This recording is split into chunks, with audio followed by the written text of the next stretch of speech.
কুরবানির পশুর বয়স কেমন হতো, কেমন পশু আপনি কুরবানি দিতে পারবেন? আপনি কি আজকে হওয়া মাত্রই পশুটাই কুরবানি করতে পারবেন? উত্তর হলো না। যেটা আজকে নিষ্ঠ হয়েছে তাকে আপনি কুরবানি করতে পারবেন না। এক্ষেত্রে ছাগল, বেড়া ও দুম্বার কমপক্ষে 1 বছর পরে। আসসালামু আলাইকুম ওয়া রাহমাতুল্লাহি ওয়া বারাকাতুহু। আলহামদুলিল্লাহ আলহামদুলিল্লাহি জাআলা আশ-শামসা ওয়াল কামারা হুসনা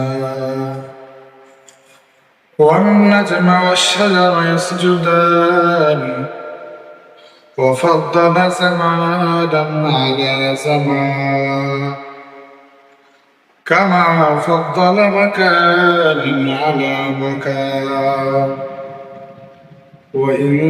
وإنسانا على إنسان ونشهد أن لا إله إلا الله وحده لا شريك له لا ضد له ولا ند له ولا مثل له أعوذ بالله من الشيطان الرجيم بسم الله الرحمن الرحيم لن ينال الله لحومها ولا دماؤها ولكن يناله التقوى منكم صدق الله العظيم সম্মানিত মুসলিম, আর কিছুদিন পর মুসলমানদের সক্রিয় ধর্মীয় দুটি উৎসব, একটা হচ্ছে ঈদ উল ফিতর আর একটা হচ্ছে ঈদ উল আজহা। আমরা আলহামদুলিল্লাহ কিছুদিন পূর্বে, মাস কয়েক পূর্বে ঈদ উল ফিতর উদযাপন করেছি, আদায় করেছি। আর মাত্র কিছুদিন পর আমাদের সামনে আগমন করবেন পবিত্র ঈদ উল আজহা। এই ঈদ উল আজহাকে অনেকেই কুরবানির ঈদ বলে থাকে। এটা একটা রিজন আছে। এটা বলার রিজন হচ্ছে যে যখনই কুরবানির ঈদ আমরা শব্দটা শুনি, আমাদের মাথার মধ্যে পশু জবাই করার একটা কল্পনা তৈরি হয়ে যায়। আর কুরবানি ঈদ বা ঈদ উল আজহা মানে হচ্ছে আল্লাহ তাআলার সন্তুষ্টির জন্য আল্লাহর রাস্তায় পশু কুরবানি দেয়, যার জন্য অনেকে এই ঈদকে কুরবানি ঈদ বলে থাকে। তো যাই, সম্মানিত মুসলিম, সম্মানিত ভিউয়ার্স, আজ আমি কথা বলবো, আলোচনা করব কুরবানির ঈদে আমাদের কি করণীয় উচিত, আমরা যে পশু কুরবানি দেব পশু কেমন হওয়া উচিত, এবং কি কি দ্বারা কুরবানি হবে এবং কেমন হলে কুরবানি হবে না, এভরিথিং ইনশাআল্লাহ আজকে আমরা আলোচনা করব। দর্শক বিন্দু, আমি খুতবার মধ্যে একটা আয়াত কারিমা তেলাওয়াত করেছিলাম। আল্লাহ পাক রব্বুল আলামিন সূরাতুল আম্বিয়ার 37 নম্বর আয়াতে ইরশাদ করেছেন, বিসমিল্লাহির রহমানির রহিম, লা ইয়ানালুহা লুহুমুহা ওয়ালা দিমাউহা ওয়ালাকিন ইয়ানালুহু তাকওয়া মিনকুম। আল্লাহ পাক রব্বুল আলামিন উক্ত আয়াতের মধ্যে ইরশাদ করেছেন, তিনি আলিশান ইরশাদ করেছেন যে আমি আল্লাহর কাছে তোমাদের কুরবানির জবাইকৃত পশু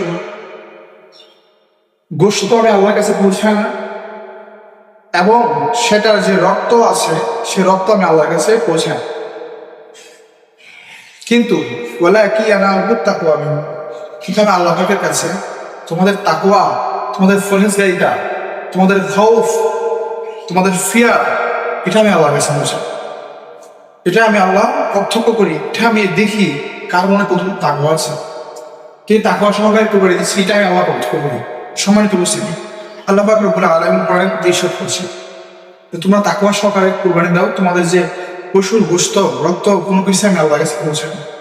যাই হোক, প্রথমে আমরা জানবো কুরবানির শরীয়ত হুকুম কি। কুরবানি কাকে বলে?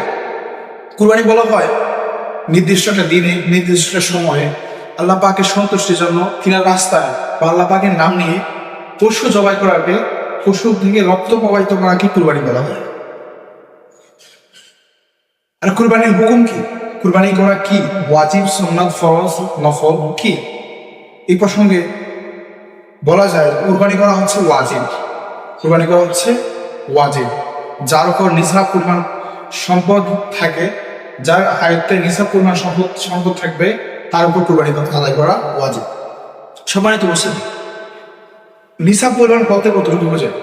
নিসাব কাকে বলে বা কখন থেকে তার একজন মানুষের উপর কুরবানি ওয়াজিব হয়? বলা হয়ে থাকে যে একজন প্রাপ্তবয়স্ক সুস্থ বিবেকবান ভালো মস্তিষ্ক বিবেক সম্পন্ন জ্ঞানী বুঝ শক্তি সম্পন্ন ব্যক্তি তার কাছে যদি নিসাব পরিমাণ সম্পদ থাকে, সে হোক নারী হোক সে পুরুষ, তার উপর কোরবানি ওয়াজিব। এবং নিসাব পরিমাণ বলতে আমরা বুঝি এই প্রসঙ্গে দুইটা ক্যাটাগরি আমি দিচ্ছি আপনাকে। এই দুইটা জিনিস যদি কারো আয়ত্তে থাকে বা কারো জিম্মায় থাকে তাহলে তার উপর কোরবানি ওয়াজিব। একটা হচ্ছে স্বর্ণ।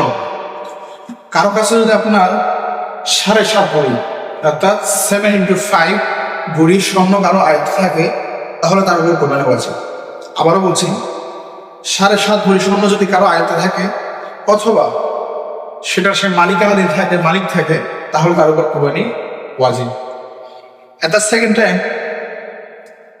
যার কাছে 52.5 অর্থাৎ 52.5 বুড়ি যার কাছে রূপা থাকবে তার উপর কোরবানি ওয়াজিব। আচ্ছা, এখানে আরেকটা কথা বলে রাখা ভালো, কারো কাছে স্বর্ণ নেই, কারো কাছে 7.5 ভরি স্বর্ণ নেই, 52 ভরি রূপা নেই, তাহলে কি হবে? বলা হয়ে থাকে 7.5 ভরি স্বর্ণ সমপরিমাণ টাকা অথবা 52 ভরি সমপরিমাণ রূপার সমপরিমাণ টাকা যদি কারো আয় থাকে, কারো জিম্মায় থাকে, তাহলে তার উপর কোরবানি ওয়াজিব। যাই হোক দর্শক, এখন আমরা শুনলাম কোরবানি কার উপর ওয়াজিব। এটা থেকে আমরা নির্ধারণ করবো, ডিসাইড করবো, বের করবো যে আমাদের এত সম্পদ আছে কিনা। যদি থাকে তাহলে আপনার উপর কোরবানি ওয়াজিব। আর কোরবানি যদি কেউ ইচ্ছাকৃতভাবে না করে থাকে, তার সামর্থ্য থাকা সত্ত্বেও যে সে না করে, তাহলে আল্লাহ রাসূল সাল্লাল্লাহু আলাইহি ওয়াসাল্লাম কঠিন হাদিসে হুঁশিয়ার দিয়েছে যে যদি কোনো উম্মত কোরবানির সামর্থ্য থাকা সত্ত্বেও কোরবানি আদায় না করে, তাহলে যেন সে আমাদের ঈদগাহর কাছ থেকে যেন না আসে, ঈদগাহর আশেপাশে যেন সে না আসে। তিনি যেন আমাদের ঈদগাহর আশেপাশে যেন না আসে, ঈদগাহ যেন আমরা দূরে থাকি। যাই হোক, আমরা যেন কোরবানি দিই। আচ্ছা, আবার আসেন কি কি দ্বারা কোরবানি হবে। এখানে অনেকগুলো ক্যাটাগরি আছে আপনার। উট, মহিষ, দুম্বা, গরু, ছাগল, বেড়া, এই 6-7টা পশু দ্বারা কুরবানি আদায় হতো। এবং মহিষ, দুম্বা এবং বেড়া, ছাগল, বেড়া, দুম্বা এগুলার প্রতি একজন করে এগুলো কোরবানি হবে। এবং উট, মহিষ এবং গরু এই 3টা পশুর ক্ষেত্রে সর্বোচ্চ 7 জনের নাম দিতে পারবে, 7 জনের নামে কোরবানি আদায় করতে পারবে। আচ্ছা, এবার আসেন কুরবানির পশুর বয়স কেমন পশু আপনি কোরবানি দিতে পারবেন। আপনি কি আজকে হওয়া মাত্র এই পশুটাই কোরবানি করতে পারবেন? উত্তর হলো না। যেটা আজকে অনুষ্ঠিত হয়েছে তাকে আপনি কোরবানি করতে পারবেন না। এক্ষেত্রে ছাগল, বেড়া ও দুম্বার কমপক্ষে 1 বছর হতে হবে। আবারও বলছি, ছাগল, বেড়া এবং দুম্বার বয়স কমপক্ষে 1 বছর হতো। যদি 1 বছরের কেউ 1 বছরের কম যদি কেউ ক্রয় করে, সেটা তার কোরবানি আদায় হবে না। এবং গরু এবং মহিষের ক্ষেত্রে আপনি কমপক্ষে 2 বছর হবে। 2 বছরের কম যদি কেউ ক্রয় করে, তাহলে তার কোরবানি আদায় হবে না। এবং উট, যেটা আরবে বিশেষ করে মিডল ইস্ট কান্ট্রিগুলোতে বেশি চলে, বা তারা ওইগুলো দিয়ে কোরবানি করে থাকে। আর আমাদের ভারত উপমহাদেশ, বাংলাদেশ, পাকিস্তান, ভারত এই দেশগুলোতে বেশিরভাগ গরু, ছাগল কোরবানি হয়ে থাকে। কেউ যদি উট কোরবানি দিতে চায়, তাহলে উটের কমপক্ষে মিনিমাম 5 ইয়ার্স, মিনিমাম 5 বছর লাগবে। 5 বছরের কম বা 5 বছর ছোট যদি কেউ উট কোরবানি করতে চায়, তাহলে তার কোরবানি আদায় হবে না। আচ্ছা, এবার আসে আরেকটা মশলা এখানে আছে, সেটা হচ্ছে কোনো ছাগল বা কোনো বেড়া যদি 6 মাসের হয়, এবং সেই 6 মাসের বেড়াটা যদি দেখতে পুরো 1 বছরের বেড়ার সময় পরিমাণ লাগে, বা তাকে 1 বছরের বয়স বা তার চেয়ে বেশি মনে হয় দেখতে, তাহলে আপনি সেই বেড়া দ্বারা কুরবানি করতে পারবেন। এবার আসেন কুরবানি হবে না এমন কি কি পশু আছে। এমন অনেকগুলো আছে, আমি যেগুলো নাম বলেছি বলবে, এইগুলো ব্যতীত অন্যান্য পশু দ্বারা কুরবানি আদায় হবে না। এবং এই পশুগুলোর মধ্যে এমন কিছু দোষ আছে এবং কিছু গুণাবলী আছে, যদি এই দোষগুলা আমি যে নাম বলেছি, যে লিস্টটা বলেছি, এই লিস্টের পশুর মধ্যে যদি থাকে, তাহলে কুরবানি হবে। ফর এক্সাম্পল, কোন একটা গরুর 2টা শিং থাকে, 2টা শিংয়ের মধ্যে তার একটা শিং একবারই নেয় ভাঙ্গা, তাহলে সেই গরু দ্বারা কুরবানি হবে। এবং শুধু গরু না, এমন যত পশু আছে প্রত্যেক পশুর ক্ষেত্রে এই মশলাটা প্রযোজ্য। সেটা হচ্ছে কোনো পশুর যদি আপনার পা পা যদি কোনো একটা পা যদি ভাঙা থাকে, সে নেংরা নেংরা হাঁটে, তাহলে সেটা দ্বারা কুরবানি আদায় হবে।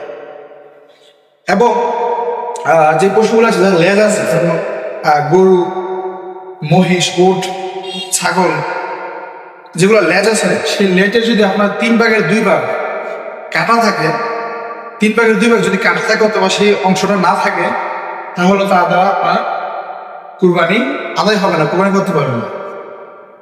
এবার আসেন এই পশুগুলোর মধ্যে সব থেকে উত্তম পশু কোনটি? বিশেষ করে আমরা যারা পালক মৎস্য কথা বলি, যেহেতু আমরা বেশিরভাগ সময় গরু এবং ছাগল ক্রয় করে থাকি, সেক্ষেত্রে আল্লাহ রাসূল সাল্লাল্লাহু তাআলা আলাইহি ওয়াসাল্লাম কালারের ব্যাপারে একটা সুন্দর একটা আইডিয়া দিয়েছেন যে এই কালারটা সবথেকে উত্তম।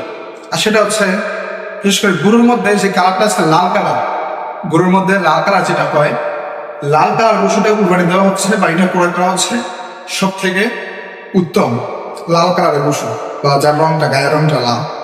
দর্শক বিন্দু, এবার তো আমরা মাসালাগুলো জেনে নিলাম। এবার আসলে কুরবানি যখন আমরা কেউ দিই, তাহলে তার ফজিলত কি আছে?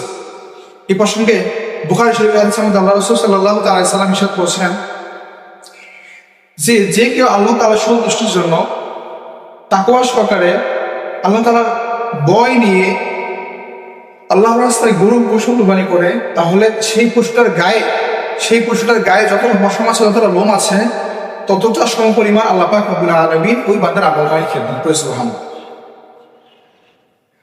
আরেকটা ফজিলত আসছে সুনানে তিরমিজি শরীফের মধ্যে রয়েছে যে কুরবানির দেওয়ার ফজিলত হচ্ছে আল্লাহ রাসূল সাল্লাল্লাহু আলাইহি ওয়াসাল্লাম ইরশাদ করছেন